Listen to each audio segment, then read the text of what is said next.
Boa noite a todos. Espero que todos estejam bem. Dando continuidade aos nossos estudos, às nossas aulas, hoje vamos abordar os biopotenciais elétricos.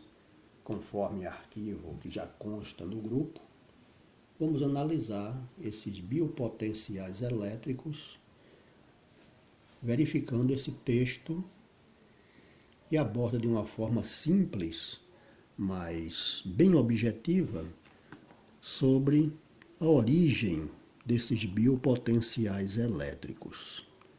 Os biopotenciais elétricos são causados fundamentalmente por atividade celular, a célula funcionando, em particular na sua organela, no seu componente mais externo, a membrana plasmática. Membrana plasmática, todos sabem, né? É aquela membrana que envolve ali o citoplasma da célula. A membrana plasmática já se comporta por si só como um capacitor devido à distribuição assimétrica de cargas na forma de íons difusíveis ou não, podem ser difundidos ou não pela célula, dos dois lados dessa membrana. Os dois lados da membrana podem se comportar dessa forma, com os íons difusíveis ou não. A parte externa e o próprio citoplasma.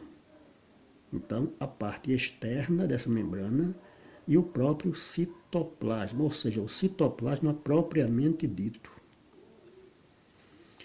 Isso confere um potencial de repouso não nulo às células excitáveis e às não excitáveis. Ou seja, esse potencial de repouso é devido à interação entre as cargas.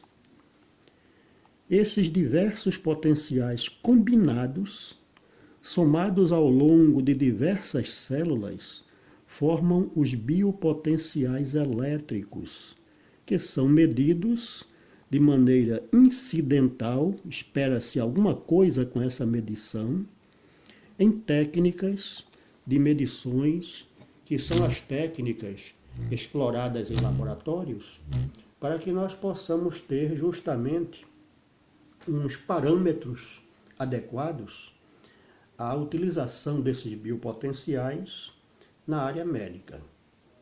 Estudamos anteriormente a questão dos microchoques. São aqueles choques de milivolts, microvolts, miliamperes, microamperes, que nós não sentimos os efeitos fisiológicos, mas que sabemos que pode prejudicar tecidos, órgãos, especialmente a parte neurológica.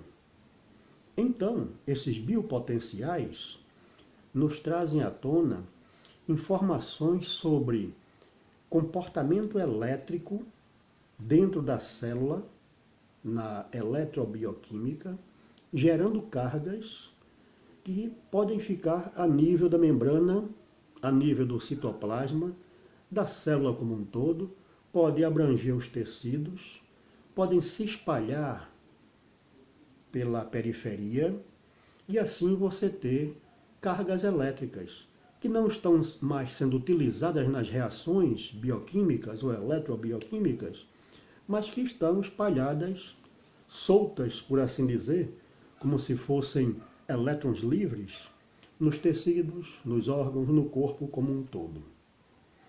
Pois bem, esses biopotenciais elétricos podem e devem ser parametrizados. Quando o nosso cérebro funciona, claro, emite muitos elétrons, mas não forma corrente elétrica.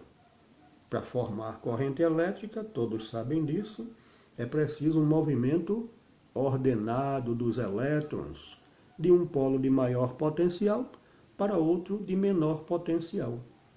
Então, não temos formação de corrente elétrica a nível de crânio. O nosso coração funcionando também vai emitir corrente elétrica, tensão elétrica. Mais uma vez, não forma aquela corrente elétrica de um sentido para outro. Forma Sim, cargas elétricas. Há uma formação de cargas elétricas. E essas cargas elétricas ficam distribuídas aleatoriamente pelo corpo. Essas cargas elétricas seguem um padrão de funcionamento do órgão. Não causam choque elétrico pela baixa magnitude, mas estão ali presentes. Não temos, então, em nenhum órgão que funciona em nosso corpo, a formação de uma corrente elétrica, uma corrente que circule por um local específico, que direcione de um polo a outro, ou de um polo a outros. Não temos isso. O que nós temos são elétrons, podemos forçar a palavra corrente elétrica, né? Espalhada a esmo. A única coisa que domina, por assim dizer, como esses elétrons se espalham, como eles estão ao longo do nosso corpo, é justamente o funcionamento dos órgãos, dos músculos. Toda a nossa química na biologia do nosso corpo, ela precisa, para ocorrerem as reações, precisa de eletricidade. Aliás, a química está sempre movimentando as cargas elétricas nas reações químicas, não é isso? Então, esses elétrons vão estar sempre presentes quando os órgãos funcionam, os órgãos não vão parar, a pessoa está viva, e é possível desenvolver formas de captura desses dados, essas informações elétricas, processar isso daí, amplificar, filtrar, amplificar novamente, filtrar de novo, dar vários tratamentos digitais, digitalizar os dados, de modo que possamos padronizar para determinados órgãos um fator padrão de comportamento que possa se dizer que isso daí é o comportamento normal. Logo, conseguindo esse padrão, toda vez que essa manifestação elétrica modificar um pouco desse padrão original, nós já podemos considerar o órgão com alguma alteração. É isso que acontece com o eletroencefalógrafo, eletrodos colocados no crânio, não é isso? Vai sair aquela forma de onda do eletroencefalógrafo, é o eletroencefalograma. O eletrocardiógrafo, também, a forma de onda típica do funcionamento elétrico do coração, a musculatura do coração contraindo e produzindo as cargas elétricas. E aí nós temos esse padrão que os médicos conseguem ler o que tem ali de normal, o que pode ter de anormal, e a partir daí diagnosticar o seu paciente. Então observem que o processo não é simples. É um processo que exige uma tecnologia para trabalhar os dados, para adequar os padrões. Então, não podemos simplesmente, a partir de um instrumento simples, como um multímetro, ou até mesmo um osciloscópio, capturar esses dados e dizer se o paciente está doente, tem alguma anomalia ou não. Não dá para fazer isso. Apenas se tivermos como tratar esses biopotenciais elétricos com tecnologias, a eletrônica, a elétrica, especificamente, a informática também está muito próxima e ajudando, é que nós poderemos fazer com que os biopotenciais elétricos possam ser transformados em padrões médicos ou biomédicos.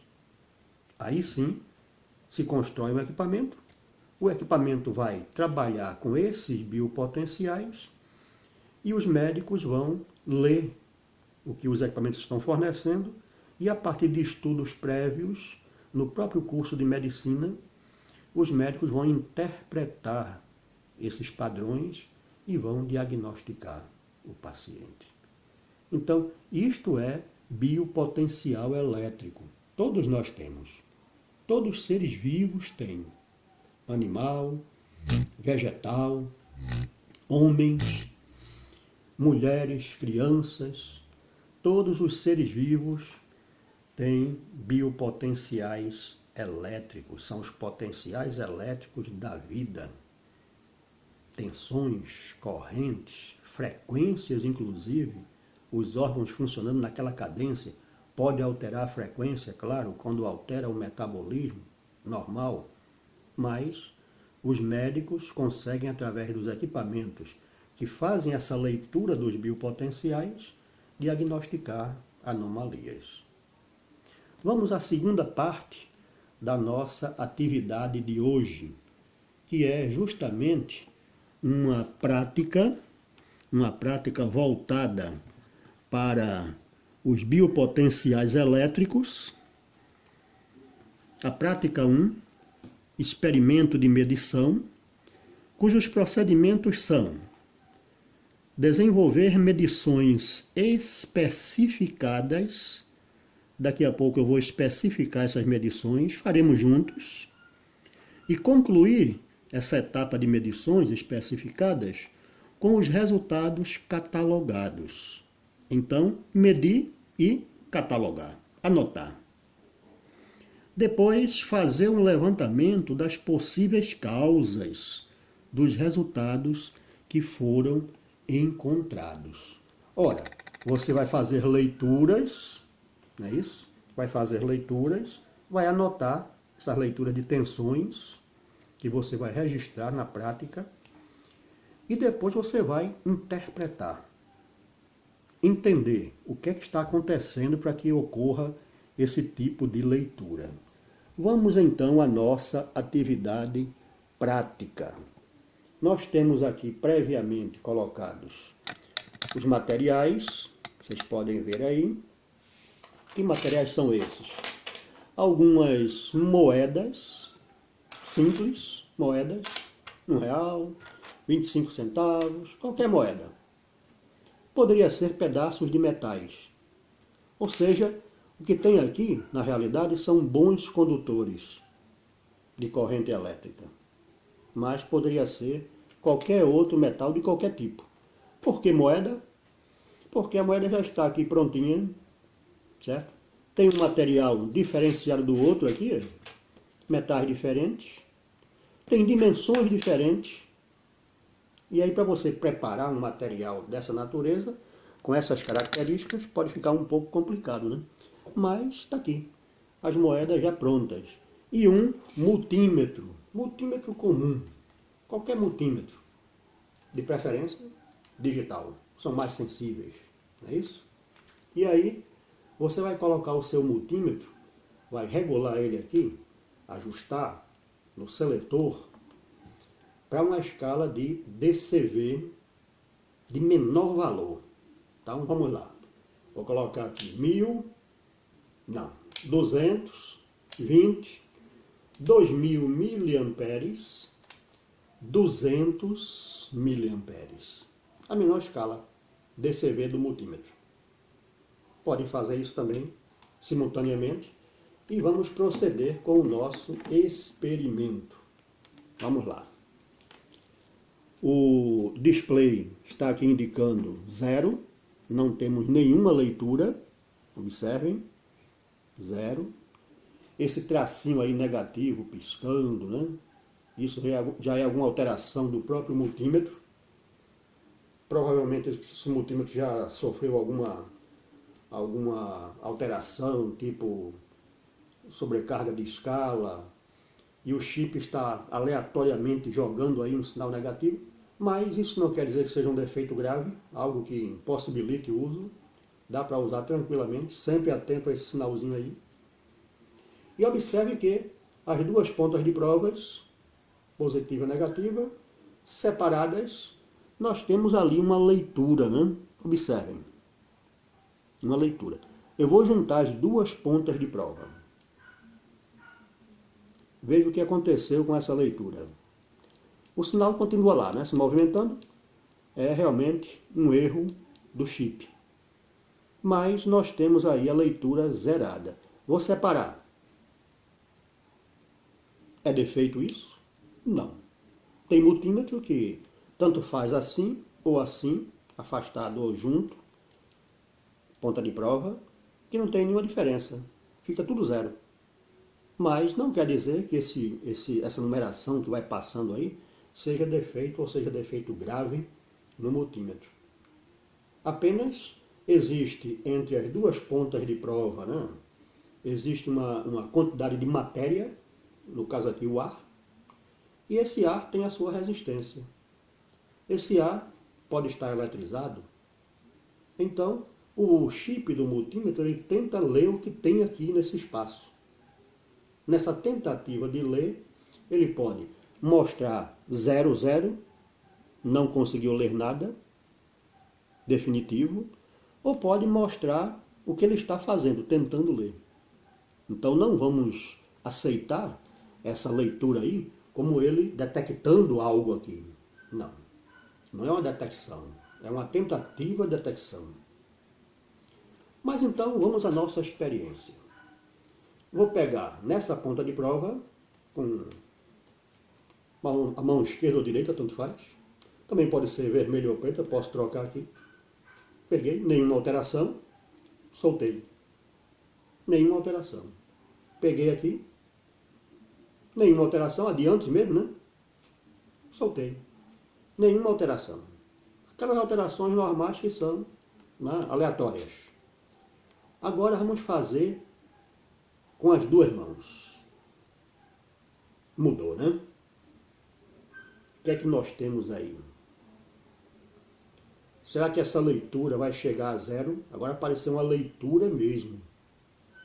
Isso daí é milivolts. Milivolts. Será que esse valor vai zerar?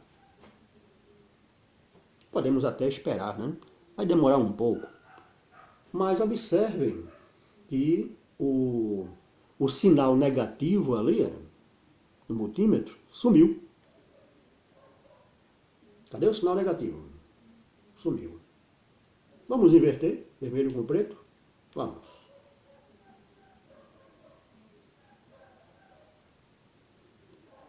Sinal negativo voltou. Realmente, está lá o sinal negativo. E a leitura numérica? Também presente. Tem polaridade daqui para aqui? Direita e esquerda? Será? Vamos fazer algumas repetições. Vou segurar agora aqui e tocar daqui para aqui. Houve mudança numérica também, né? Continua lá o sinal negativo. Vamos inverter.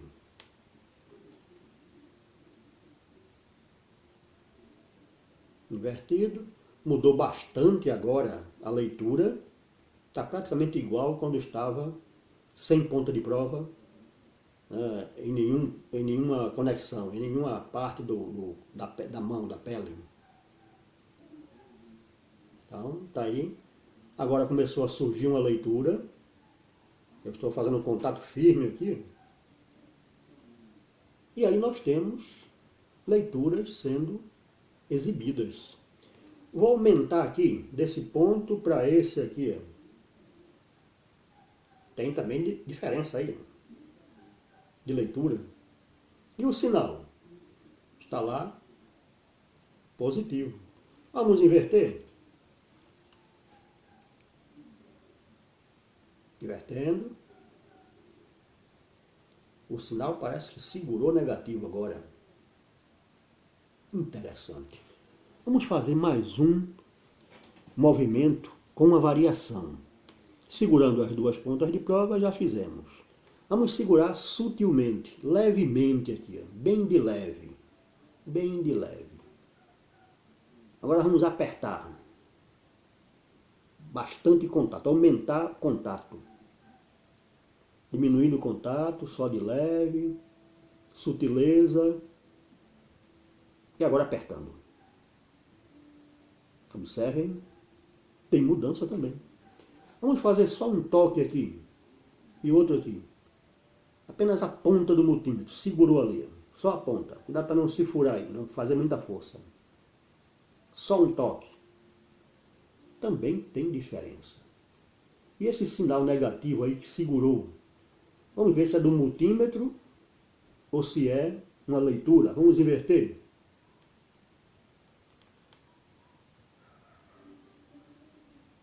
Opa, ele sumiu. É uma leitura mesmo. É uma leitura. Tensão negativa, tensão positiva. E aí? O que é que está acontecendo? Também interessante. Mas vai ficar mais interessante agora. Observem. Vou pegar uma moeda. Vou pegar essa aqui de R$1. Pode ser qualquer valor. Certo? Vou colocar ela aqui junto com a ponta de prova. Assim. Juntar com a ponta de prova. Certo? E vou segurar aqui. Moeda junto com a ponta de prova. Moeda e ponta de prova. E na outra mão, na outra ponta de prova, normal aqui. Tensão negativa. Mudou bastante o valor, né? Olha. Mudou bastante o valor. Realmente. Vamos inverter. Vermelha com preta. Vamos lá. A moeda continua.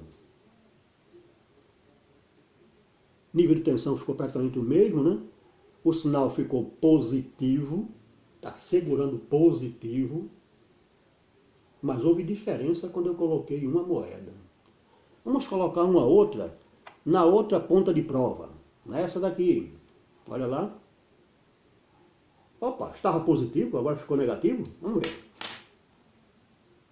Positivo, negativo. Variou. Positivo. Segurou positivo. Bota a moeda. Moeda junto com a ponta de prova.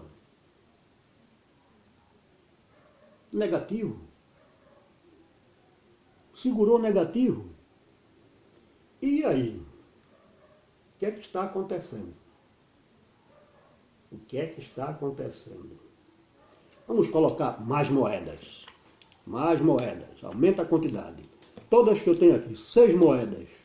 É muito dinheiro, hein? 6 moedas. Vamos lá. 6 moedas aqui e aqui. Opa. A tensão aumentou, né?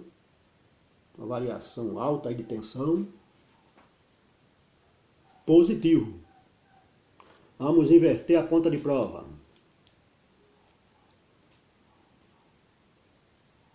Negativo. Mantendo o negativo. Então, o que estaria acontecendo com esse multímetro? O que é que ele está aferindo aí? Moedas, ponta de prova, contatos.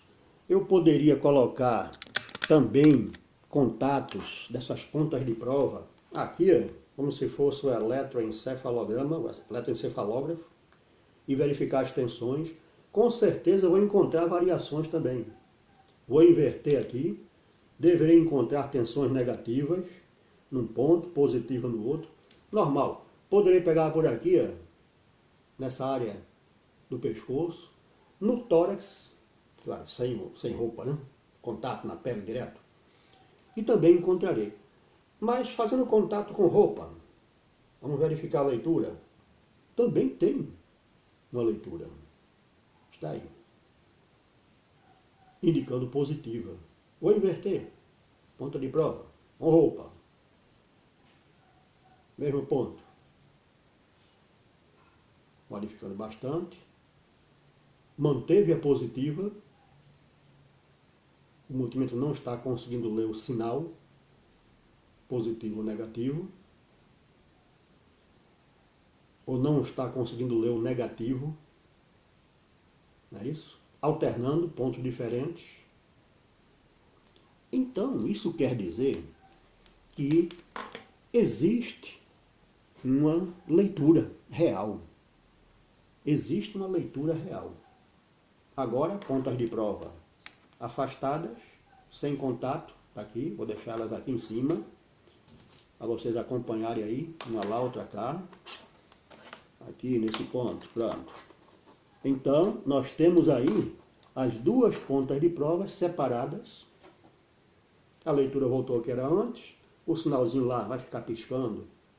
Sabemos que isso daí é do multímetro, mas não tem mais leitura. Nenhuma leitura. Os biopotenciais elétricos, as tensões, correntes, frequências geradas pela eletrobioquímica dos tecidos vivos, dos corpos, de plantas, animais, de pessoas, estariam aí tendo influência nessa leitura? Ou será que é só isso que está aparecendo ali? Não, porque quando entraram as moedas mudou, não é verdade? Com moeda, sem moeda. Então, precisamos levantar as possibilidades. Bom, biopotenciais elétricos é uma delas. Sabemos que existe, a nível de pele, não é isso? Que pode estar em contato com a roupa, vem para a roupa, afinal de contas a eletricidade se propaga com facilidade. Mas somente biopotenciais elétricos estariam causando isso daí? Eles não são de tão baixa magnitude que é preciso que o equipamento amplifique muito esses sinais, filtre, compare, digitalize, faça um monte de processo para poder mostrar alguma coisa numa tela para o médico. Então, será que esses biopotenciais tão abaixo assim, valores tão ínfimos, seriam mostrados aí na tela, no display de um multímetro? Não. Só ele não. Não teria condições. Então, o que mais estaria entrando aí? Precisamos considerar biopotenciais elétricos? Sim, eles estão presentes. Eles estão influenciando aí nessa leitura. Mas também precisamos considerar a eletricidade estática, que tem na pele, tem na roupa, o atrito da roupa com a pele, o atrito da pele com a pele, de algum material, até ponta de prova, com a pele. Eletricidade estática é uma realidade, não é isso? Então, dois fatores. Deveremos considerar também o terceiro fator como sendo o fator da indução eletromagnética. Todos nós, todo o planeta está envolvido em ondas eletromagnéticas. Essas ondas podem vir de fora do universo, podem estar presentes aqui, dos equipamentos, das estruturas, das antenas. Afinal de contas, são muitos celulares, torres de transmissão, recepção, né? Então, o que não falta na atmosfera, o que não falta dentro de casa, 24 horas por dia, é onda eletromagnética. E nós sabemos que as ondas eletromagnéticas são capazes de induzir potenciais. Sabemos também que o nosso corpo, nossa pele, os tecidos, seres humanos, animais, plantas, estruturas metálicas, tudo isso tem o seu coeficiente de condutibilidade. Então, devido a esse coeficiente de condutibilidade, vai haver mais indução ou menos indução em todos os corpos, em todos os materiais. Logo, só o fato de nós estarmos aqui, em qualquer lugar que estejamos, recebendo ondas eletromagnéticas, já é suficiente para ter algum registro de potencial ínfimo que possa aqui ou ali ser mais ou menos induzido por ondas diversas eletromagnéticas. Terceiro fator analisado. E o quarto? Tem mais um fator aí, que é o quarto fator, que pode estar mostrando ali, evidenciando ali, colaborando, somando para dar uma leitura. Esse quarto valor é justamente materiais, coisas próximas que possam estar eletrizados. Eu peguei aqui no multímetro, peguei em ponta de prova, peguei aqui no mouse, atritei a mão por aqui. Então, materiais que estejam eletrizados, quando eu tocar, algumas cargas vão passar para o meu corpo. Então, eu estarei somando tudo isso aí, para que haja uma leitura. E, finalmente, um quinto e último fator. Se você está próximo de voltagens, principalmente voltagens muito altas, tensões altas, próximo a transformadores, próximo à fiação de rede elétrica, então o ar próximo dessas fiações, próximo desses equipamentos, vai estar sendo eletrizado. E esse ar eletrizado vai estar em contato também com a sua pele, com a sua roupa. Vai estar transmitindo para você essas cargas elétricas, essas frequências elétricas, essas ondas eletromagnéticas, próximas a equipamentos, principalmente que trabalham com tensões altas, né? Então esse quinto fator, ele é mais preponderante quando você está próximo a uma subestação, quando você está numa casa de força. Então vai haver muita indução de tensão de corrente, porque você vai estar em contato com o ar que está eletrizado devido aos potenciais muito altos, né? Então observe que foram 5 fatores analisados para que você tivesse leitura aí no seu multímetro. Qual deles é o mais preponderante, determinante do valor? Aí vai depender. Vai depender muito de cada um deles, do ponto que você pegou, né? Das condições da pele, se é um potencial, se você amplificou isso daí. Vai depender das magnitudes. E do somatório dessas magnitudes é que você vai ter o que nós acabamos de observar. Alguém pode perguntar, e as moedas, onde é que entram? O dinheiro, as moedas, onde é que entram? Né? São metais. São metais e por si só eles já têm facilidade em movimentar aqui dentro da sua estrutura as cargas elétricas. Nós sabemos que os metais, todos os metais, têm mais elétrons livres. Não é isso? É por isso que eles são bons condutores. Tem mais elétrons livres. E esses elétrons livres também vão contribuir nesse processo todo. Quando você fizer contato com a ponta de prova, com a sua mão, seu dedo, encostar em você, tudo isso vai movimentar essas cargas que já existem aí, interagir os campos, e você vai ter a alteração na leitura. Então observe que são muitos fatores, né? É preciso cuidar de todos eles para você ter um controle sobre essa leitura. Senão não dá. É algo esporádico, é algo variável, que não significa nada em termos médicos. Ok? Vamos à segunda parte da nossa reunião de hoje, nossa aula. E nessa parte nós vamos para justamente o nosso exercício. O nosso exercício 8, diz assim, aproximar mais aqui para que vocês percebam melhor. Embora o exercício já esteja no grupo, no WhatsApp, mas observem, esse exercício 8 está bem interessante. Ele coloca as coisas assim. O que a prática 1, essa que nós acabamos de fazer, chamada de experimento de medição, tem a ver com a manutenção eletromédica? Explique isso daí, explique a sua resposta. O que é que tem a ver? O que é que essa prática 1, tudo que a gente viu aí, está tendo a ver com a primeira etapa, vamos supor? Porque a manutenção eletromédica abrange 8 etapas, nós vimos antes, né? Então, essa prática aí, o que evidenciou essa prática, o que ela mostrou, comprovou que existe realmente, né? Isso daí tem relação com que etapa? Uma, mais de uma? Com a manutenção eletromédica como um todo? Será que é importante essa informação para o técnico da manutenção eletromédica, que vai lidar com os equipamentos hospitalares? Então, essa é a proposta do exercício 8. Esse nosso exercício voltado para essa prática que foi executada. Leiam bastante esse enunciado, entendam bem, qualquer coisa perguntem, e vamos desenvolver aí as explicações, simplesmente você relatando o que levou você a escrever a sua resposta. Essa é a sua explicação.